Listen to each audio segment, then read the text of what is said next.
সবাইকে স্বাগতম। আজকে আমরা ঢাকার বনশ্রীতে একটা দারুণ চাকরির সুযোগ নিয়ে কথা বলবো। তো চলুন আর দেরি না করে সরাসরি বিস্তারিত দেখে নেওয়া যাক। আচ্ছা, যারা ঢাকার বনশ্রী বা তার আশেপাশে কোনো ভালো চাকরির খোঁজ করছেন, তাদের জন্য আজকের এই আলোচনাটা কিন্তু বেশ কাজে আসতে পারে। তো পদের নামটা খুবই সহজবোধ্য, বেবি কেয়ার গিভার বা ন্যানি, মানে শিশুদের যত্ন নেওয়া। যারা বাচ্চাদের ভালোবাসেন আর এই কাজটাকে পেশা হিসেবে নিতে আগ্রহী, তাদের জন্য এটা কিন্তু একটা চমৎকার সুযোগ হতে পারে। আচ্ছা, তাহলে সুযোগটা আসলে কি? চলুন একটু বিস্তারিতভাবে জেনে নিই। মানে কয়টা পদ খালি আছে বা কাজটা ঠিক কোথায় করতে হবে, এসব আর কি। তো এখানে দেখুন, মূল ব্যাপারগুলো একবারে পরিষ্কার। মোট ৩টা পোস্ট খালি আছে, আর চাকরিটা কিন্তু ফুল টাইম। আর সবচেয়ে বড় কথা হলো, কাজের জায়গাটা ঢাকার বনশ্রীতে। যারা কাছাকাছি থাকেন, তাদের জন্য তো এটা বিরাট একটা সুবিধা, তাই না? ওকে, এখন আসা যাক সবচেয়ে জরুরি প্রশ্নে। এই পদে ঠিক কি কাজ করতে হবে, মানে প্রতিদিনের দায়িত্বগুলো কেমন হবে? চলুন সেটাই এবার দেখে নেওয়া যাক।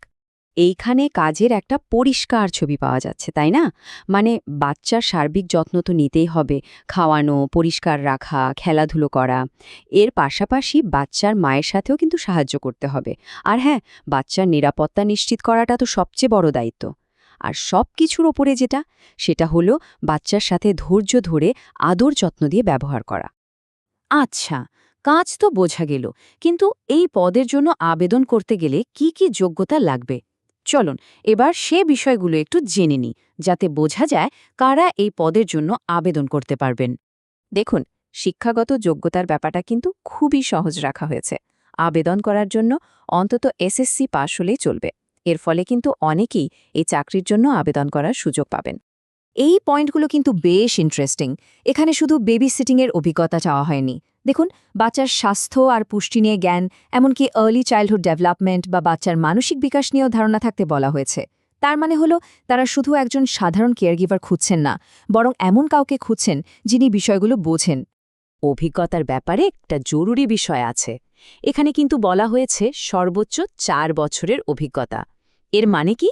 এর মানে হলো, যাদের অভিজ্ঞতা কম বা যারা সবে কাজ শুরু করছেন, তাদের জন্য কিন্তু এখানে একটা ভালো সুযোগ আছে। এটা কিন্তু বেশ মজার একটা ব্যাপার। দেখুন, হাসপাতাল বা ক্লিনিকে কাজের অভিজ্ঞতা থাকলে সেটা তো এই পদের জন্য খুবই প্রাসঙ্গিক, কিন্তু এখানে বিউটি পার্লার্স বা এমনকি রিটেল মার্কেটিংয়ের মতো জায়গায় কাজের অভিজ্ঞতাকেও কিন্তু গুরুত্ব দেওয়া হচ্ছে। এ থেকে কি বোঝা যায়? বোঝা যায় যে তারা এমন কাউকে খুঁজছেন যিনি পরিষ্কার পরিচ্ছন্নতা এবং মানুষের সাথে যোগাযোগের ব্যাপারে দক্ষ। প্রার্থীর প্রোফাইলটাও খুব পরিষ্কার করে বলে দেওয়া হয়েছে। বয়স হতে হবে 18 থেকে 45 বছরের মধ্যে, আর এই পদটা শুধুমাত্র নারী প্রার্থীদের জন্য। তো যোগ্যতা আর দায়িত্বের কথা তো হলো, এবার আসা যাক সেই অংশে যেটা নিয়ে সবারই আগ্রহ থাকে, মানে বেতন আর অন্যান্য সুযোগ সুবিধা কি থাকছে। বেতনের পরিমাণটা কিন্তু বেশ ভালো, মাসে 20,000 থেকে 25,000 টাকা। অবশ্যই এটা অভিজ্ঞতা আর দক্ষতার উপর নির্ভর করে, কম বেশি হতে পারে। শুধু বেতনই না, এর সাথে আরও অনেক কিছু আছে।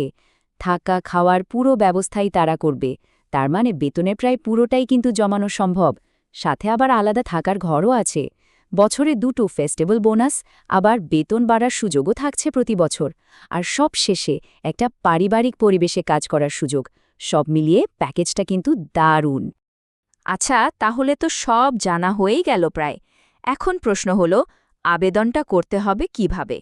চলুন শেষ অংশে আমরা সেটাই দেখে নিই। আবেদন করার নিয়মটা খুবই সহজ।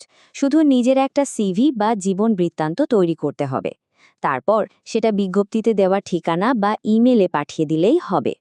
তবে হ্যাঁ, একটা বিষয় অবশ্যই খেয়াল রাখতে হবে, সেটা হলো ডেডলাইন। আবেদন করার শেষ তারিখ কিন্তু 22 এপ্রিল 2026। তাই যারা আগ্রহী তাদের খুব বেশি দেরি না করাই ভালো হবে। তো পুরো বিষয়টা তো আমরা বিস্তারিত দেখলাম, এখন শেষ প্রশ্নটা নিজেকেই করতে হবে।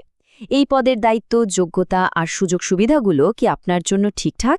যদি মনে হয় হ্যাঁ, তাহলে এটা কিন্তু একটা অসাধারণ সুযোগ হতে পারে।